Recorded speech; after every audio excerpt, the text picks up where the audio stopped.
All right, good morning again, everyone. Welcome to Carmel Bible Church.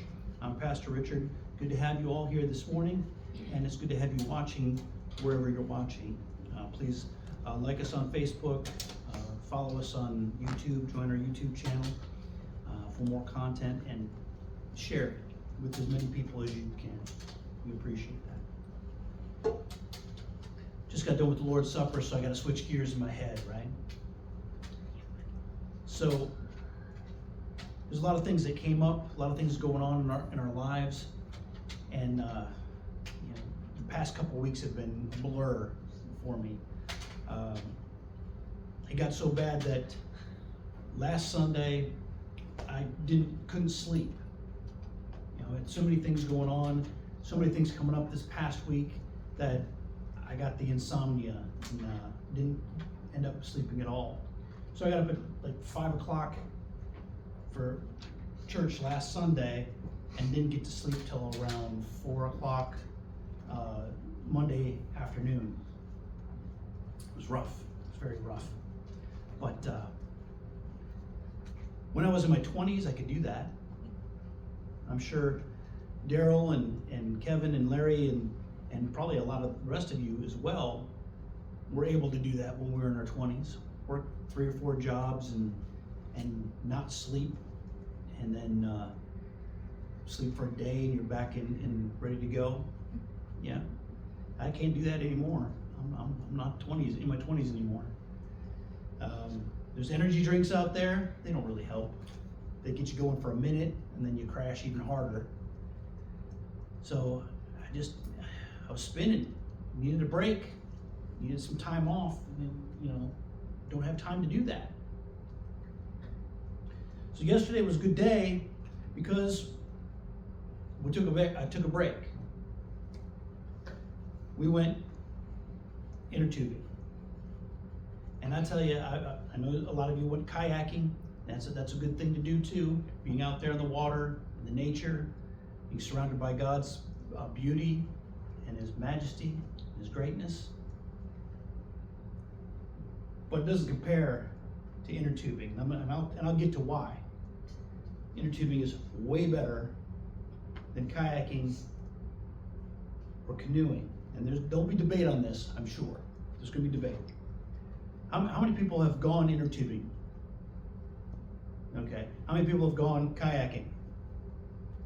All right. Yeah. So we all been to both.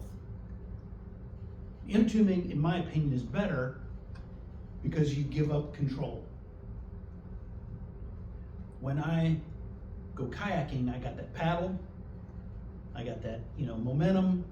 I can see those rocks coming and I avoid them, and I'm scooting around the water, hitting a few, but I'm in control. I'm doing it. When you're inner tubing, different story. When you're inner tubing, the river is going to take you where the river is going to take you, and you just got to accept it. I accepted a few things the other day. Like you've been inner tubing, so you know how difficult it is to be completely submerged on an inner tube. That doesn't happen very often, right? It doesn't. That's buoyant. No matter how large you may be, that's still pretty buoyant. You're not going to put that under the water. It was like 3 to 5 times I was completely submerged. It was pretty impressive.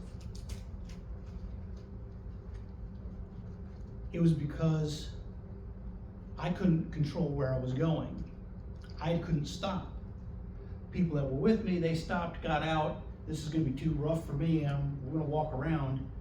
I got sucked in, down the little rapids, under. Lost my glasses, grabbed and put them back on, almost lost the tube. Somehow made it through. And as I was scooting down, waiting for the area where my compadres caught up with me, several minutes later, I had a good conversation with the Lord. Thank you for having my head miss those rocks, first of all. That was pretty cool. Thank you for saving my life as I came down those rocks. But then I got to thinking,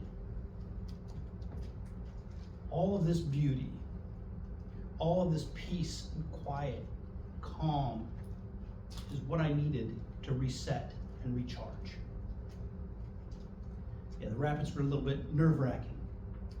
And as we went along, we hit a few rocks along the way. I almost needed to see a proctologist at one point because I hit a couple of them pretty hard. My bum was sore, but it's okay. I got through it. And that got me thinking too, how many times do we go through life and hit a rock? We hit rocks all the time in our life.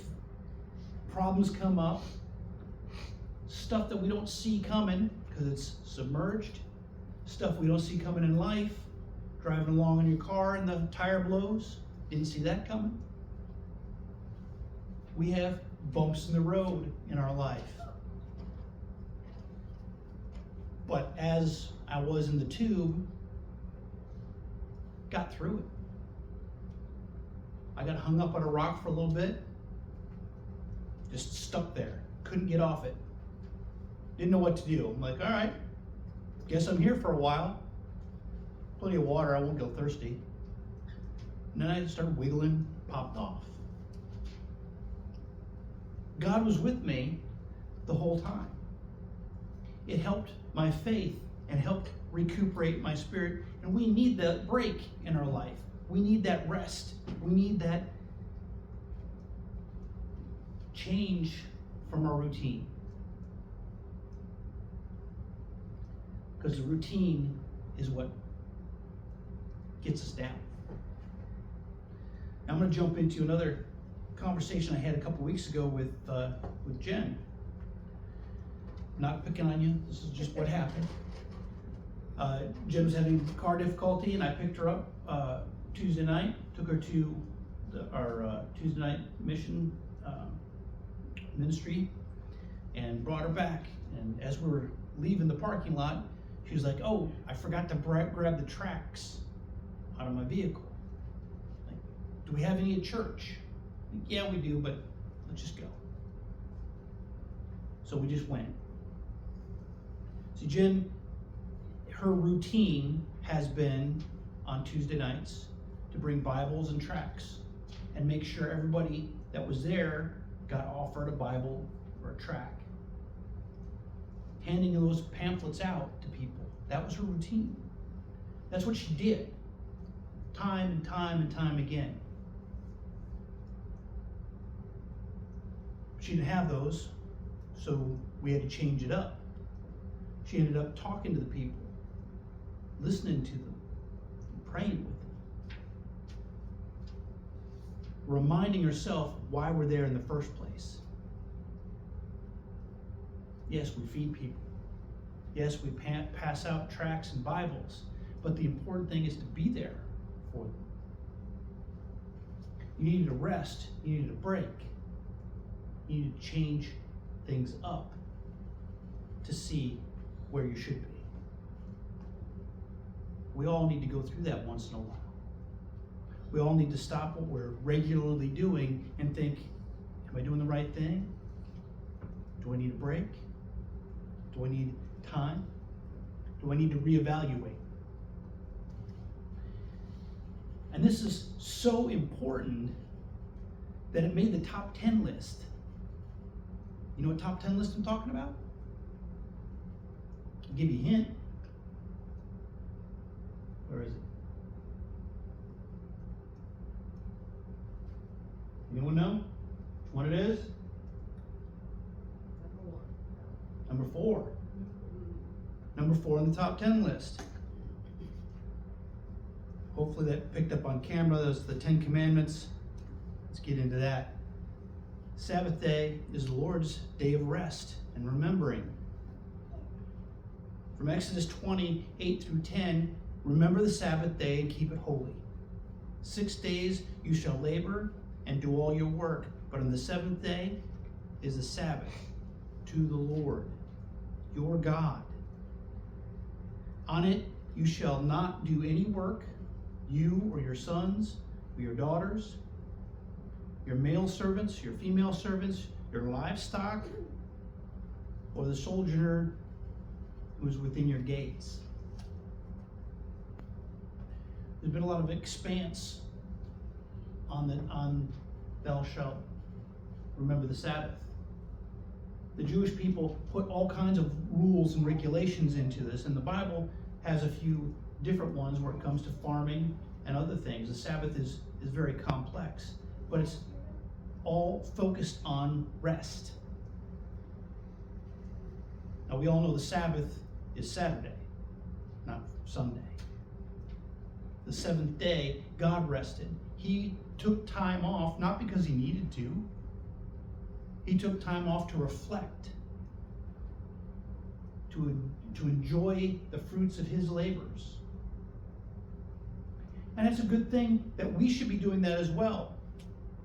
How many of us have worked 9-to-5 jobs in places you didn't want to be? Bonnie's got a big smile on her face. You worked where you didn't want to be, with people you didn't want to be around, with just a rough job that you hated sometimes. You dreaded getting up at 4 a.m., driving an hour into Martinsburg, and spending it with people you know don't really care about you and you don't really care about them. We all do it.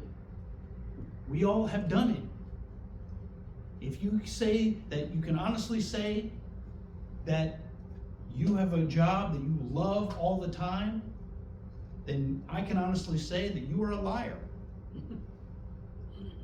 We all have gone through that. But then it comes to Saturday, when you're off of work, and you get to spend time with your friends and family, floating down a river.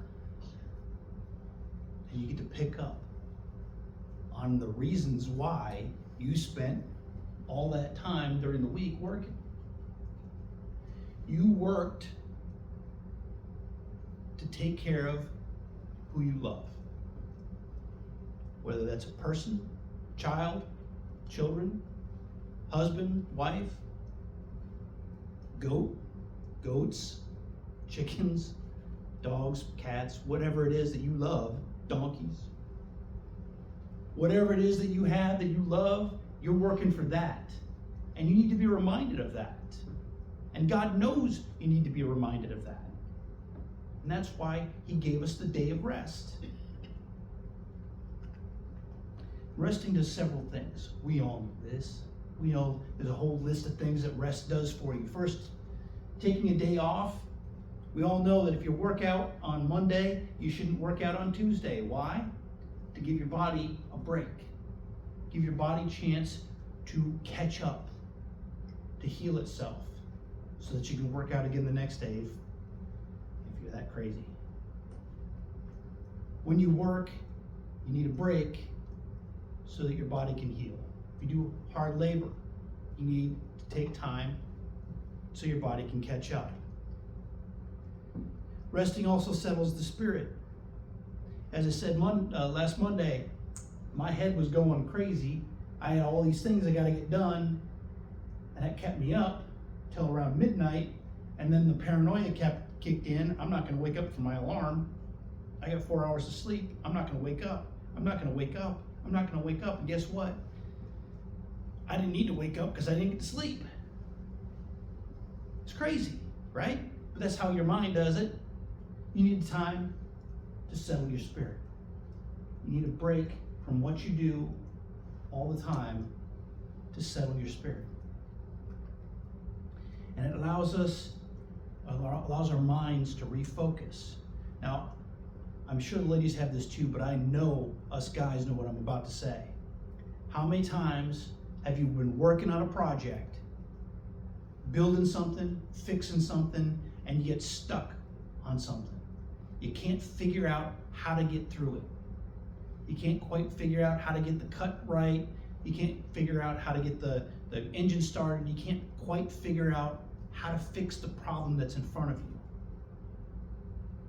I know me and most of the guys that I know start a project, get to that point, and then we say, wait a minute, I'm gonna go work on this now. We leave that project started. Ladies, I know it drives you guys crazy. We leave a project started and go work on another project, and then we come back to it later. When we come back to it, we have an idea now because we cleared our minds. We got to rest from that project because we got stuck. Rest from that project helps us to refocus and come up with a better idea. Right? You can agree, right? Nodding your head back there. We all do it. And then finally, it gives us a chance to listen to God and appreciate the gifts that He has planned for us and He planned for us. Float down that river. I saw a bunch of your pictures, and you saw an eagle. Did you see an eagle in your? No, we saw a crane. Yep, we saw a couple cranes. Saw an eagle buzz us. We saw an eagle nest. Yeah, I didn't see the nest, but I saw an eagle. I'm just hoping it's not the same one I knew from Maine, but that's another story. Saw a few deer drinking by the river. Very peaceful, beautiful. And for the most part, it was a pretty nice, clean trip. The floods that went through there really changed things and really made things more interesting. We went floating that section of river a few times last year, and there was just a couple of spots that were iffy. There was a couple more spots that were iffy this time. It was a little more fun. And I mentioned earlier, we did have some fatalities. A couple of tubes actually popped. Never had that happen before. 2 popped. So we had to walk a little bit. But again, that journey was a gift from God. Because that was us being able to reconnect, refresh, and realize the beauty that He provided for us. And the safety that He gave us. Coming down the river with a whole bunch of rocks sticking out all over the place, it's dangerous. As a young person, I wouldn't have thought twice. As an older person, I'm looking at my daughter going, is she gonna hang on to that too? What's gonna happen? It was all right. But God got us through. God gave us a day of rest. But not only is that day of rest important because it refreshes us, not only is that day of rest important because it's up there in one of the commandments, it's important because it's a commandment. It's not a suggestion. It's not something we should do. It's not something where it's helpful for us. We're told to do it. We're told to take a break. We're told to step away once in a while to get ourselves set up.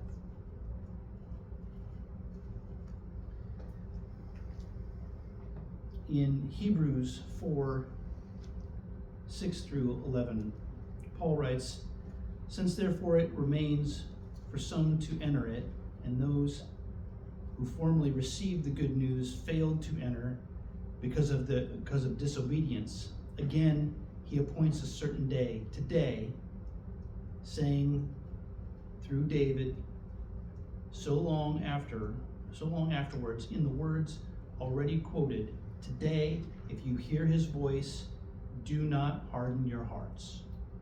He's talking to the Jewish people who were starting to work on the Sabbath. They weren't taking the time off.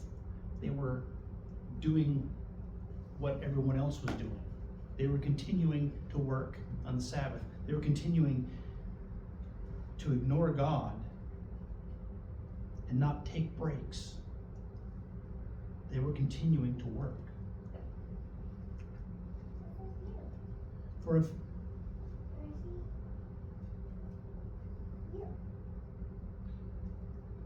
For For if Joshua had given them rest, God would have not spoken of another day later on. So then, there remains a Sabbath rest for the people of God. For whoever has entered God's rest has also rested from his works, as God did from his. Taking that time to rest is following God. 6 days God worked to create everything. The seventh day he rested. If he does it, and he's God, shouldn't we do it? Shouldn't we find our rest? Let us therefore strive to enter that rest, so that no one may fall by the same sort of disobedience. Disobedience. 10 Commandments aren't a suggestion from God. They're not 10 suggestions. They're 10 commandments. When we get overwhelmed with something, when we get caught up in our daily lives, or we get caught up in whatever job we're doing, and we're ignoring God, we need to stop what we're doing. We need to take a day of rest and reflect on Him. That's showing God obedience. That's showing God that we belong to Him. That's showing God that we love Him. Let's go to the Lord in prayer. Dear Lord, thank you for bringing us together today, that we can learn about you and get closer to you. Help us to take this message and remind ourselves that we need to just settle down, change things in our lives. Take the time away from our lives and give it to who it belongs to you. We need to be reminded of all the blessings you've given us, the time that we have with our loved ones, the time that we have to enjoy the gifts that you've given us, the beauty that is in this world. Thank you for caring for us and showing us so many wonderful things that you've created just for our pleasures. Thank you for the gifts. Thank you for the health that we have. Thank you for the guidance that you do in our lives every day. And thank you for giving us time to reflect on it. We love you, Lord. In Jesus' name.